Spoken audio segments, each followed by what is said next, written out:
안녕하세요. 정통교회 성경공부 시간입니다. 오늘은 창세기 28장을 같이 공부하도록 하겠습니다.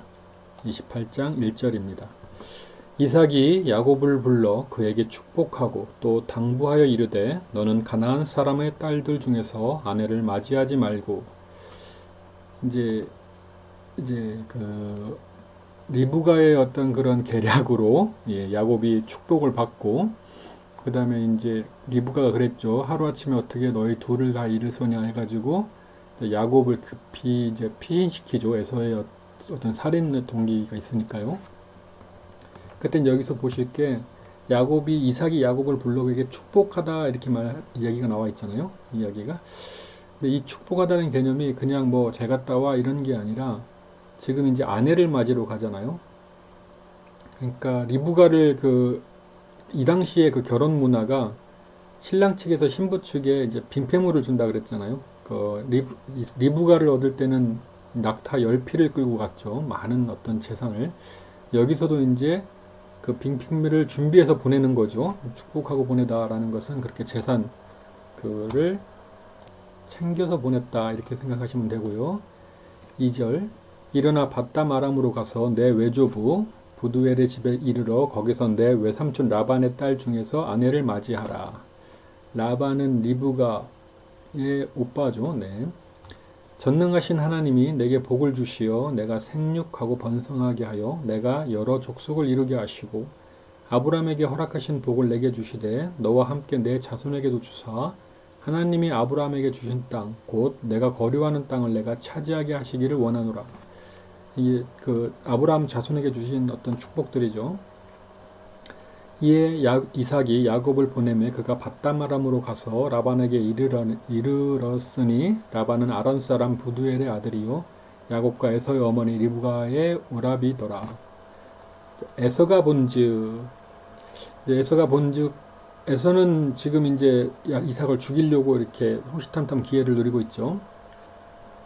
에서가 본즉 이삭이 야곱에게 축복하고 그러니까 재물을 많이 챙겨주고 그를 밧담 아람으로 보내어 거기서 아내를 맞이하게 하였고 또 그에게 축복하고 명하기를 너는 가나안 사람의 딸들 중에서 아내를 맞이하지 말라 하였고 또 야곱이 부모의 명을 따라 밧담 아람으로 갔으며 에서가 또 본즉 여기서 이제 본즉 또 본즉이 에서가죠. 그러니까 이거는 깊이 관찰하다 뭐 이렇게 여러 생각을 하면서 보다 이런 쪽으로 생각하시면 됩니다.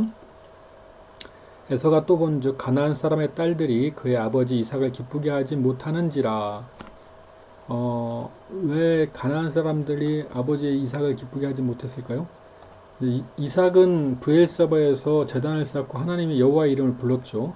그러니까 여호와의 신앙적 삶을 사는 것이죠. 근데 가나안 사람들의 딸들은 그 신앙의 삶과는 거리가 멀으니까 이삭에게 기쁨이 되지 못하는 거죠. 이에 에서가 이스마엘에게 가서 그 본초들 외에 아브라함의 아들 이스마엘의 딸이요 느바요스의 누이인 마할랏을 아내로 맞이하였더라. 어차피 이스마엘도 그죠. 하나님의 어떤 여호와의 제단 이름을 부르는 삶하고는 좀 거리가 있는데 그죠. 야곱이 부엘사바에서 떠나 하란으로 향하여 가더니 한 곳에 이르러 한 곳이 이제 베델이겠죠. 해가 진지라 거기서 유숙하려고 그곳에 한 돌을 가져다가 베개로 삼고 거기 누워 자더니. 근데 이제 여기서 보셔야 되는데 우리가 이제 돌베개를 그러잖아요. 돌베개를 베고잠 같이 막 이렇게 이제 찬양도 있는데 분명히 이삭이 야곱을 보냈을 때는 재물을 많이 챙겨서 보냈다 그랬잖아요. 근데 이때 보면은 이 돈이 없어요. 나중에도 보시면은 재물이 하나도 없어요. 가가지고 한 달 동안 그냥 거저 얻어먹고 있어요. 그리고 성경 어디에도 야곱이 그 와이프를 위해서, 그러니까 라헬이죠. 뭐 라헬이나 이런 사람들을 위해서 이렇게 빈폐물을 지불하고 와이프를 데려왔다는 얘기가 없어요. 거기서 7년 동안 봉사하잖아요. 그거는 이제 빈폐물의 대가를 치르는 거죠. 그러니까 돈이 없었다는 얘기예요. 그러면은 왜 지금 이 돌베개를 분명히 지금 이게 뭐 2, 3일 길밖에 안 되는데 왜 이렇게 돈이 없느냐. 재물들은 축복받은 그 재물들은 다 어디 갔느냐? 이제 이거를 어떻게 생각하시면 되냐면요. 이때의 그 야곱의 나이가 지금 그 결혼하려고 떠나는 야곱의 나이가 지금 한 77세쯤 됩니다. 작은 나이가 아닙니다. 근데 그 에서는 40살 때 결혼을 하잖아요. 그러면은 결혼을 해가지고 아이를 낳았으면은 지금 조카들이 한 35, 6세 정도 되거든요. 그러니까 일설에 의하면은 이 조카들 장자의 아들들이잖아요. 그러니까 할아버지의 모든 재산이 다 자기 거잖아요. 자기들 거. 근데 삼촌이 결혼도 안 하고 77세 되는 삼촌이 아버지를 속여가지고 그 어떤 장자권을 가져가 버리고 뭐 어떤 축복권도 가져가 버렸잖아요. 이게 이제 감정이 좋을 리가 없죠. 일설에 의하면은 이제 야곱이 결혼을 하려고 노마게 늦은막에 결혼을 하려고 이렇게 재물을 얻어가지고 이렇게 가는데 조카들이 와가지고 재물을 다 이제 갈취 뺏어가 버린 거죠. 삼촌 어디가? 이러면서 이거 뭐야? 이러면서 다 가져가 버리고 뺏어가 버리고. 그러니까 이 야곱의 심정이 참 비참했겠죠. 좀 말은 못하겠죠. 그 조카들이 왜 그런지는 알잖아요. 지금 형하고의 관계, 뭐 아버지의 관계 이런 축복권 관계가 있으니까. 그래도 뭐 말을 못하는 거죠. 네. 어쨌든 그래가지고 아주 비참한 심정으로 이렇게 누워가지고 네, 네. 잠을 자고 있었다 이거죠. 근데 보통 보면은 그러한 시기 아브라함 때도 그렇고 걱정과 근심이 많은 때 이럴 때에 하나님이 나타나셔가지고 그 장자권 축복권이 있는 그 자손들 약속 언약의 자손들에 하나님이 나타나시죠. 이제 거기서 이제 하나님이 나타나십니다. 꿈에 본즉 사닥다리가 땅 위에 서 있는데 여기 서 있는데 이렇게 했잖아요. 이게 그냥 그냥 어떻게 뭐라 그러죠? 이렇게 그냥 이렇게 아무 의미 없이 서 있는 이런 게 아니라 어떤 목적을 가지고 어떤 뭐랄까 명령에 의해서 서 있는 상태 이런 거예요. 그러니까 하나님이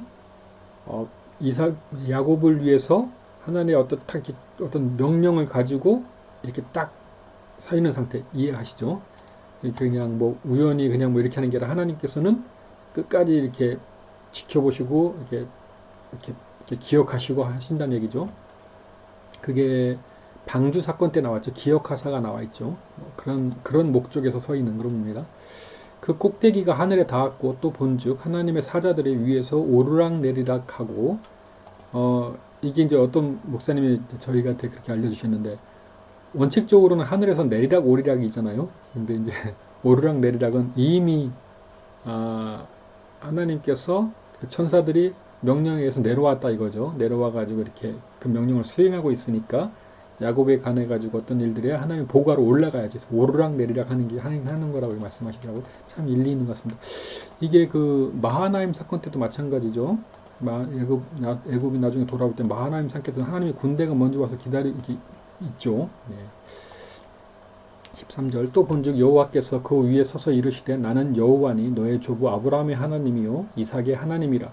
내가 누워있는 땅을 내가 너와 내 자손에게 주리니 내 자손이 땅의 티끌같이 되어 내가 서쪽과 동쪽과 북쪽과 남쪽으로 퍼져 나갈지며 땅의 모든 족속이 너와 내 자손으로 말미암아 복을 받으리라.